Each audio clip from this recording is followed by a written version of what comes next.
बच्चों class 9th का ये चैप्टर है exercise 1 polynomial. Which of the following expression are polynomials. ये देखिए ये सारे एक्सप्रेशन दिए गए हैं, इनमें से आपको पहचानना है कि कौन से पॉलिनोमियल हैं इन वन वेरिएबल, जिसमें केवल एक ही वेरिएबल हो, एंड विच आर नॉट, और कौन से नहीं हैं। तो बेटा इसमें हमको वेरिएबल मीन्स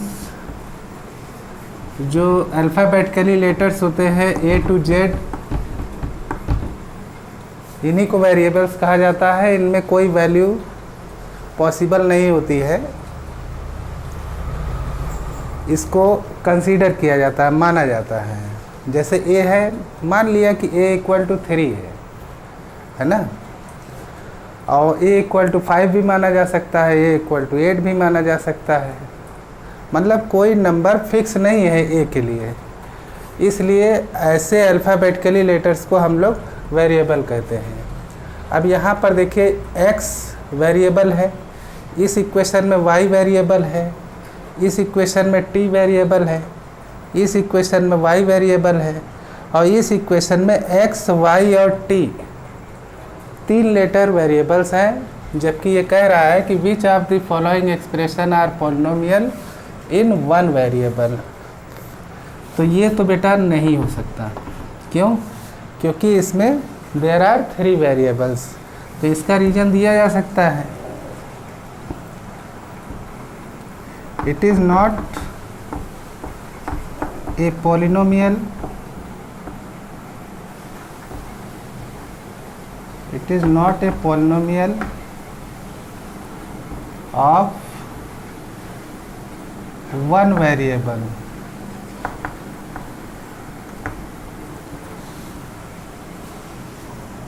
क्यों? क्योंकि इसमें वेरिएबल आपके 3 हैं, ठीक है।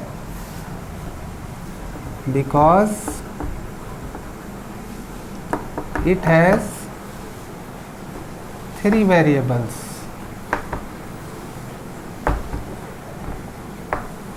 तो ये क्वेश्चन तो यहीं पर फाइनल हो गया। अब हमारे पास आता है ये 4 एक्सप्रेशन है, इसमें हमें पहचानना है कि कौन कौन से एक्सप्रेशन पॉलिनोमियल है। तो पॉलिनोमियल की पहचान होती है कि जैसे मान लीजिए कोई वेरिएबल है, उसके ऊपर रूट नहीं होना चाहिए। पॉलिनोमियल में वेरिएबल के ऊपर रूट नहीं होना चाहिए। पॉलिनोमियल के मतलब किसी वेरिएबल के ऊपर अगर पावर फ्रैक्शन में है तो वो एक्सप्रेशन पॉलिनोमियल नहीं होता है। किसी वेरिएबल के ऊपर पावर निगेटिव है तो वो भी एक्सप्रेशन पॉलिनोमियल नहीं होता है।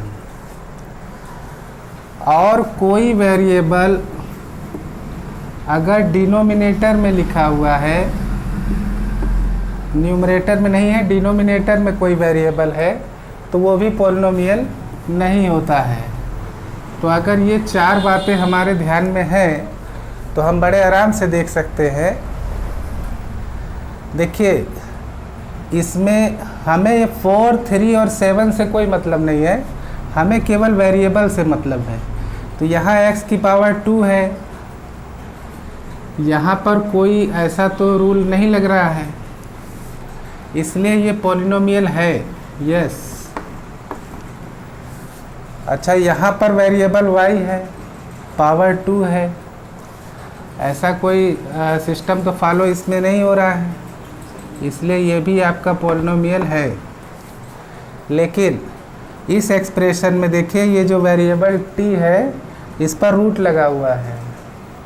जब किसी वेरिएबल पर रूट लग जाएगा तो उसका आंसर नो हो जाता है। और यहाँ पर देखिए वेरिएबल आपका कहाँ है? डिनोमिनेटर में है।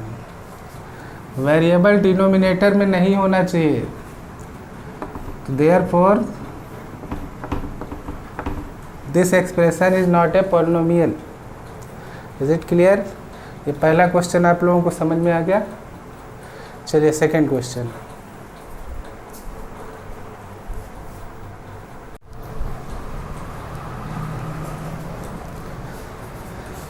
Right the coefficient of x square in each of the following. ये देखिए 4 एक्सप्रेशन दिए हैं, इसमें हमको क्या निकालना है? Coefficient of x square. इसका मतलब क्या हुआ?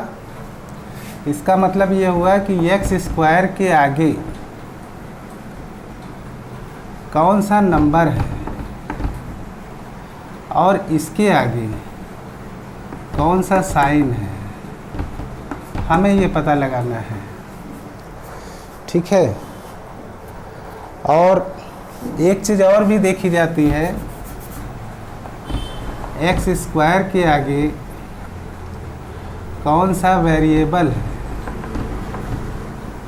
ये भी चेक किया जाता है।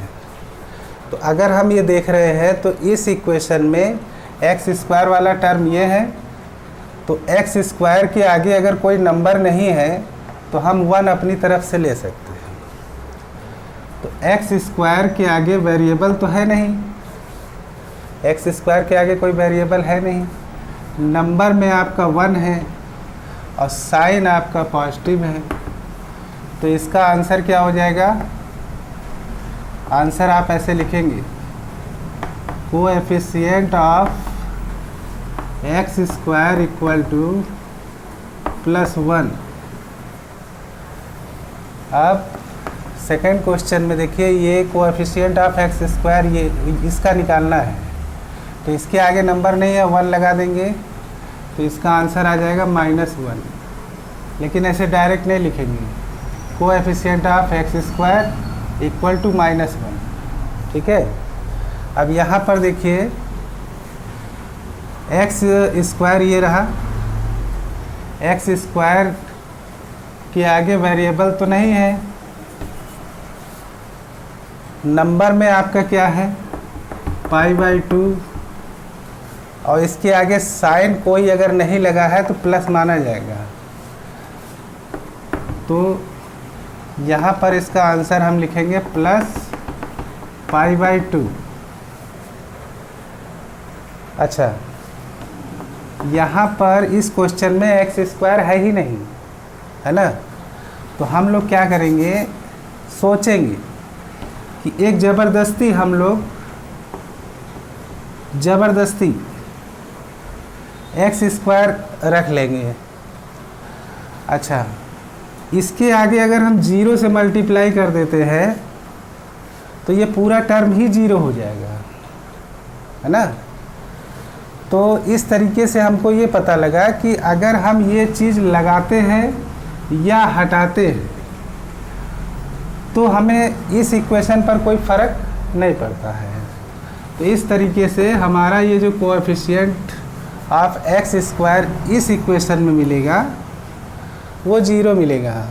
हम इसको हटा भी सकते हैं और इसको लगा भी सकते हैं। तो ये हमको सोचना है कि अगर किसी एक्सप्रेशन में एक्स स्क्वायर नहीं है तो हम +0 एक्स स्क्वायर ले करके इसका कोएफिशिएंट 0 फाइंड आउट कर सकते हैं। ठीक है ना? अब आता है give 1 example each of A binomial of degree 35। हमें एक बाइनोमियल लेना है जिसकी डिग्री 35 हो।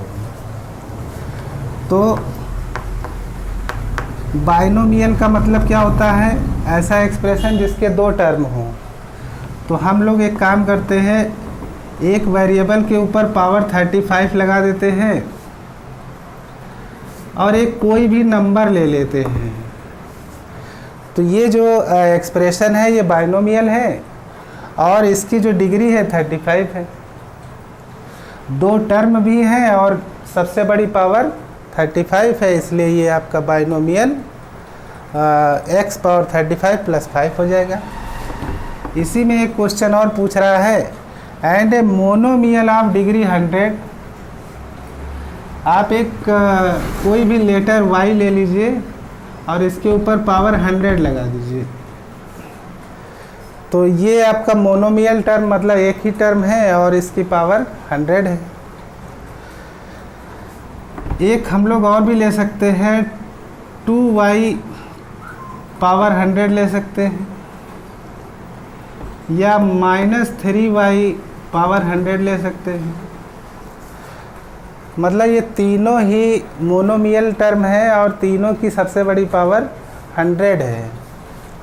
तो इस तरीके से मोनोमियल ऑफ डिग्री 100 का आंसर ये हो जाएगा, बाइनोमियल ऑफ डिग्री 35 का आंसर ये हो जाएगा।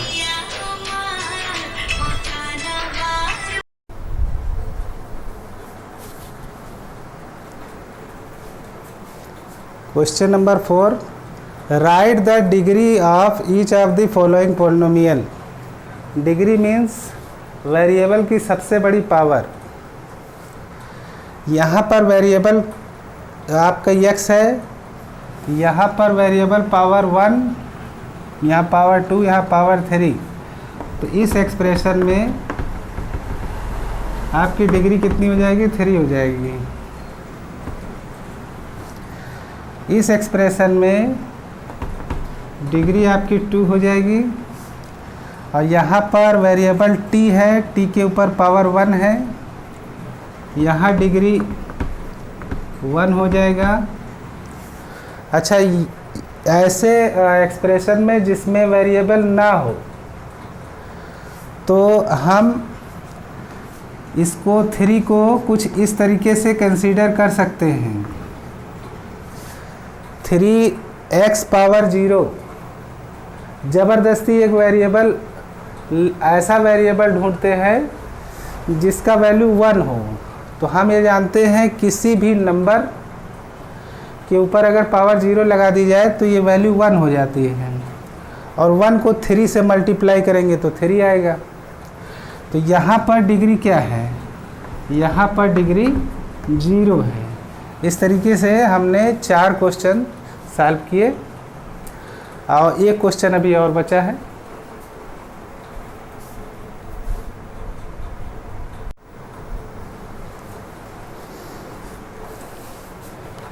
Classify the following as linear, quadratic and cubic polynomial. ऐसे पॉलिनोमियल हमको ढूंढने हैं इन एक्सप्रेशंस में जो लीनियर हो, क्वाड्रेटिक हो और क्यूबिक हो। लीनियर पॉलिनोमियल मतलब जिसकी डिग्री 1 हो, लीनियर पॉलिनोमियल मतलब जिसकी डिग्री 1 हो, मतलब वेरिएबल की सबसे बड़ी पावर 1 हो। क्वाड्रेटिक में डिग्री 2 हो और क्यूबिक पॉलिनोमियल में डिग्री